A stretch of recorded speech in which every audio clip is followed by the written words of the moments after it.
Hole 7, par 3, 246 feet. I mean, look at this window. Look at that. Look at that tunnel. All you gotta do is throw straight, about 250 feet. Down the middle.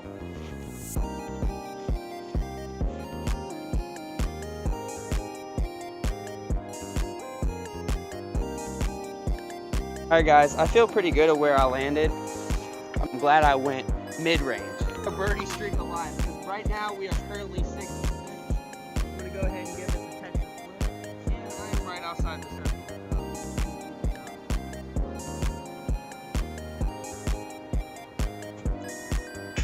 Go, guys. 7 for 7. I can't believe I made this one, bro. That's crazy. This is the hard one.